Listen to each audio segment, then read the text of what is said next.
What is happening? Welcome to the Plus Pitch Podcast, more pitching podcast from pitcherlist.com. My name is Nick Pollock. Today, September 18th. Happy birthday to my sister. And yes, we are going to talk about baseball. Brandon Pfaadt. My gosh, a complete game shutout. It was a Maddux. 97 pitches, 9 innings, 0 runs, 1 hit, 1 walk, and 7 strikeouts. What do we do? You know, I could do this a lot with a Plus Pitch podcast. I could just say, well, you do nothing because he gets the Dodgers next.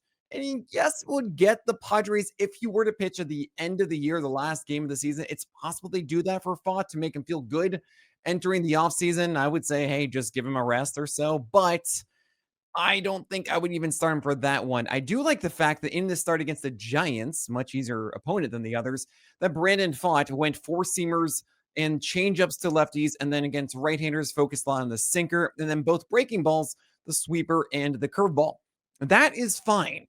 I'm not saying that that is incredible. I don't think he hit the edges too much with those, especially the four-seamer changeup against lefties was very much over the plate at times, and the sinker very much to right-handers was at the heart of the plate.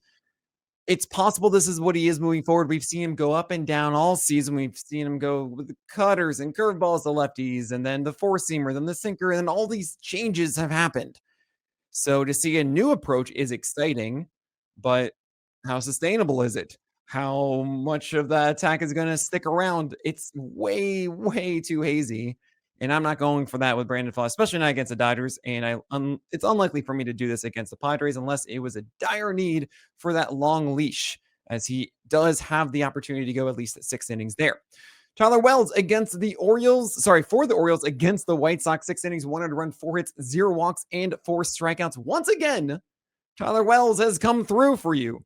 Man, it's kind of wild how good of a schedule he's had. We looked at it and said, hey, that's a good schedule. Let's just go after Tyler Wells. And he's just succeeded. He hasn't let us down. The thing is, he only has 1 start left. That's what you're going to start seeing now is most guys are going to have 2, but you might have situations with off days or maybe 6-man rotations that we're starting to see just 1 game, and that is Tyler Wells against the Rays, but it's in Camden, non-Tampa Bay. So yeah, we're cool with this. We go 1 more start with Tyler Wells. His command is just good enough. Cole Reagans, you might know the guy. I'm actually wearing my AGA Reagans shirt. You can't spell Reagans without AGA, of course. Ace is going to ace, and he looked that way in the beginning of this, but overall, he only went 62 pitches. So it's 3.2 innings, 200 runs, 1 hit, 2 walks, and 4 Ks. Yeah, 1 extra earned run for this to actually be a beneficial start across the board, even though that's not necessarily saying it was worthwhile because it's just 3.2 innings. Cole Reagans in that first inning, though, what does he do? He strikes out Julio Rodriguez on 3 straight fastballs Randy Arozarena on 3 straight fastballs, whiff. Okay. Then it's Cal Raleigh. You might have heard of him. 2 straight fastball whiffs, a fouled off fastball, an overthrown fastball at 98, and then a slider under the zone for a check swing strikeout. If you're doing the tallies right now, that's 6 whiffs on 8 pitches for Cole Reagans. And then what does he do against Julio Rodriguez? Fastball whiff, fastball whiff, fastball whiff.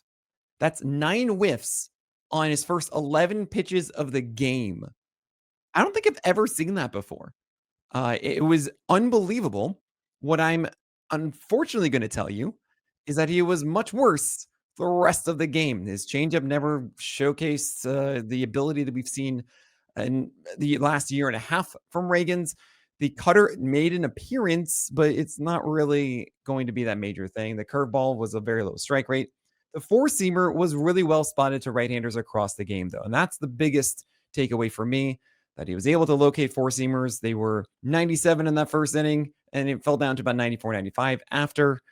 I like to think that Cole Reagans is going to be able to go 75 pitches next time. He clearly still has it in him. Hopefully he has the changeup next. It's against the Angels. And then in Sacre Verde, I'm very easily starting Cole Reagans for both. Duh. Get excited about it. But man, that first thing was so cool. Matthew Boyd, I thought I would have more things to say about this, but honestly, I don't. Why? Because he gets the Mets next. And I know that Matthew Boyd has done really well this season. He's carried many a team as a southpaw with a changeup. It's been so good. Yet this was not against the Pirates, even though he allowed a 3-run shot in the first to Joey Bart. You could say he got bamboozled, whatever. He was great otherwise. Well, he wasn't. It only lasted 3 total innings in 83 pitches. It was a 1 run outside of that home run, 7 hits, 2 walks, 5 Ks, right? The changeup command wasn't great. The fastball had to do too much. The entire arsenal wasn't there, and the Mets are really dangerous. Now, I'm not saying that it's an absolute do not start, but it seems like it's a questionable one for sure, and I would explore all my options if I had Matthew Boyd. He only gets that 1 start left for the Cubs, and it's against the Mets, Matthew Boyd, so keep that in mind. Now, Aaron Savali did follow, Matthew Boyd. And in the most 2019 pitcher list approved opener and follower of Boyd and Savali, Savali went 3 shutout. I mean, it was against the Pirates. I mean, okay, fine. I don't think that we'll see Savali much if it is in a tandem. I mean, it's the Mets. Like, don't think about it. Okay. Ian Seymour was a very surprising one. So was Brad Lord. I'll get Brad Lord out of the way very quickly. Brad Lord had a good game against Atlanta, not something to lean into. He gets Atlanta again, and we don't want to go with it. Okay. I'd be very, very cautious with that one. Ian Seymour, though, against the Jays, got the win. 7 innings of shutout ball. 4 hits, 1 walk, and 3 strikeouts, 7 whiffs, 25% CSW, 100 pitches. This was in Tampa Bay as well. And it's very surprising. I will mention Ian Seymour did something really interesting. He had a four-seamer that returned a 90% strike rate. 28 over 31 thrown were for strikes, which is innately just incredible. Then on top of that, you have the cutter and the changeup working well. And I do believe that that four-seamer was able to do this. Only allowed 4 balls in play total, lots of foul balls, because of that cutter that looked just like it over the plate. Same with the changeup. So you really mess with these Jays hitters, not knowing what to expect. It's very precise with that fastball upstairs and in the zone. I liked this. This was deserving of success, even though, yeah, Koufax did get involved. Only 3 strikeouts. He had to get some good fortune. Fine. But he did utilize his pitches really well to keep the Jays on their toes. He gets Camden next. I'm definitely down for a stream of Ian Seymour as a end of probable start tier against the Orioles. However, I don't think that Seymour is going to be at this level again, right? And this was a very good outing, but I should not tell you that, yes, this is who Ian Seymour is now. And in a repeat matchup in Toronto, if Ian Seymour would to get the last start of the year for the Rays on September 28th, that Sunday, game 162, if he's in Toronto again, or at least he faces the Jays again, and this time in Toronto, I'm not interested. I think the Jays are great at home, and I think that Ian Seymour was one of his better selves in this one, and it's not easy to tell you that he's going to do that again. All right, we're going to talk about today's games, tomorrow's games, and Friday's games. I know today's have already started. However, there are still things you can pull away from this, and that can also apply to moving forward. And of course, we'll tell you about Friday, and we'll give you a hint at Saturday. If you want the full look of all Saturday's rankings, you have to get PL Pro. You can get that with promo code podcast. That's 15% off PL Pro yearly at pitchwest.com/premium. So use promo code podcast. Get 15% off PL Pro yearly at pitchwest.com/premium, and you'll get Saturday's rankings ahead of everybody else. But all right, we're going to talk about all of those streaming picks after this break. So today, it's not a good slate anyway. It's smaller. It's only 20 pitchers as opposed to the normal 30. And as far as guys you would be able to really consider or start, it would be Colin Ray at the Reds, 17% rostered.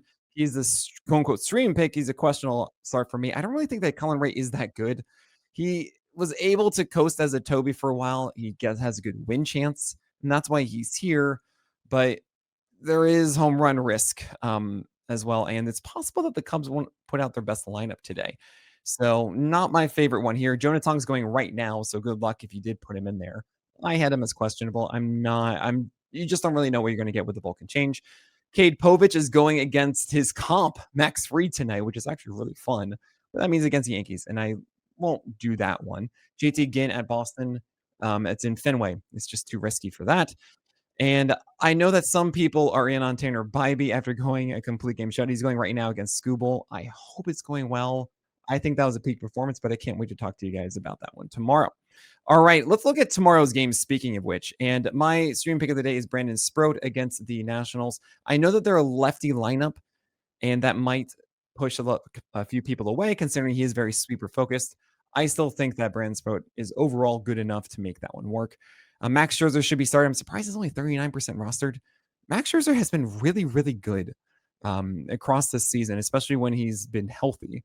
And yeah, it's really only one bad start I think he's had. I would be going for Max Scherzer there in Kaufman, a good place to pitch. Yes, Dylan Cease, you should be starting him still. I know. I mean, that's what I'm doing. I understand if you don't want to. Sonny Gray looked good last time. He looks like he's fine. So I'm starting him against the Brewers. Will Warren is very contentious and it's a precarious situation after allowing 600 runs in the first inning against the Red Sox. But then he did collect himself. The stuff is a little bit worse. He doesn't have the same changeup and sweeper he used to, but it is in Baltimore. Decent win chance. I think I'm going to go for it. Same with Luis Severino in Pittsburgh. It's not in Soccer Verde, and it's the Pittsburgh lineup, and it's a good PNC Park. I think that should be fine. Pitch count might be a little limited, but I think that's okay. In questionable start land, you have Logan Allen as the only one underneath 30% roster down here. I mean, Brandon's supposed to clear him at 16%. Logan Allen, I'm just not really that interested in. He's a Toby and 15 teamers. And I guess the Twins aren't a very scary lineup, so fine. But I would avoid it if I could. You might be debating Ryan Nelson against the Phillies. He has a really good fastball. It's also in Arizona, which means that the four seamer should perform well. It's more of a controlled environment, but he doesn't have a good secondary, and it goes back and forth. Is he going to try the curveball today, or try the slider, or the cutter? He's trying to force it, and we don't know what we're going to get with that. It is not the strongest Phillies lineup. If you want to go for it, I understand. It could go well. It's a little bit of a toss up. You have Drew Rasmussen, who hasn't gone 6 innings for a little bit now, and it's really frustrating. So I don't feel great starting him against Boston and in Tampa Bay, where you don't really know what's going to happen with George Steinbrenner Field. Clayton Kershaw was his best self, and then he was his worst self in the last 2 games. What are we going to get against the Giants? Well, we thought it would be fine last time against the Giants, and it wasn't. I don't know. And then you have guys like Robbie Ray and Nick Lodolo against really good offenses. I think that Lodolo has been pitching really well, but he's had such a bad schedule, and we haven't really seen the stellar lines that he's deserved based on how he's been pitching. He gets the Cubs. I kind of want to go with it, but it's again 50-50. Same with Robbie Ray against the Dodgers. He did have a better fastball last time. It was at 94 and change, actually closer to 95. So if you're worried about the velocity, which I was for a moment with Robbie Ray hinting at like 92, and underneath that, it's good to see this, but it is the Dodgers, and you don't know what you're going to get. Mitch Keller, I might be underrating here, 43% rostered. He's against the Athletics, but then again, the Athletics is not a. I feel like it's a good matchup, but maybe it isn't. It's in PNC Park at the very least. It's up to you. That's really if you're chasing a quality start or not. And then you have in the do not starts like Davis Martin. He's a 15-team Toby going against the Padres, and that's not a good matchup. Jansen Junk could be a junk baller. He did come back from the IL before, but didn't really look very good. It's in Arlington. That's a really good place to pitch. I will always call it Arlington. I don't care. At Texas. I'm not in for that. Charlie Morgan has not really shown up at all, despite getting Miami and the White Sox. And now he gets Atlanta. No, thank you. Taijuan Walker and Walker Buehler are doing a tandem. So it's Taijuan Walker Buehler. So that really means that Walker Buehler is the more interesting one, because I don't think that Taijuan Walker would go all 5 if they're doing that piggyback. But it's Walker Buehler against the Diamondbacks. I mean, maybe there's a vulture win. I think that Ryan Nelson's going to do better than Taijuan Walker. So probably not. Bryce Elder, he had a good run and then was horrific last time and now gets the Tigers. No, thank you. There's a very small chance that Andrew Alvarez could do well against the Mets.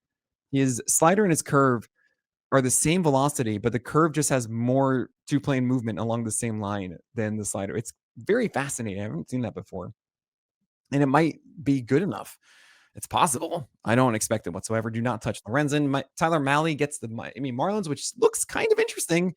But then Tyler Mahle only went 53 pitches, and he might go about 60 or so. Sorry, that was in his rehab start, the last one. This would be a still ill.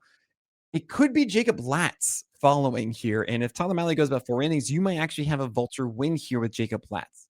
So that is something to consider. If that is confirmed, we don't know. I would probably put him above Logan Allen in questionable start. Jacob Latz, you're probably going to go like 3 or 4 innings in that situation, but it could be a win there. And Jacob Latz is a good pitcher. Going against the Marlins should be effective inside of Arlington. That seems like it's all right. And a small hint at Saturdays for those who don't have PL Pro, you are going to want to consider someone maybe in the questionable start tier. We don't have a clear cut stream in the probable start tier. You do want to start Bubba Chandler, right? You do want to start Luis Morales. But there is a very sneaky one that I'm going to have you wait until tomorrow to hear about. However, my streaming pick of the day will not be Joey Wentz. It's 3% rostered at Detroit. I'm kind of interested in it, but there is one other guy that I think is a solid choice, and that would be Chad Patrick against the Cardinals. He's only 4% rostered. It's a very good situation, and I think he's going to go 5 innings. His cutter's good. This should work out well, but there is another very sneaky one, low rostered in questionable start. You're gonna have to wait until tomorrow for that one. But that is it for today. Thank you all so much for your support. And remember, if you want to get Saturday's rankings, you got to go and get PL Pro. Sign up today for 15% off with promo code podcast for PL Pro yearly. That is it. My name is Nick Pollock. May your BABIPs be low and your strikeouts high.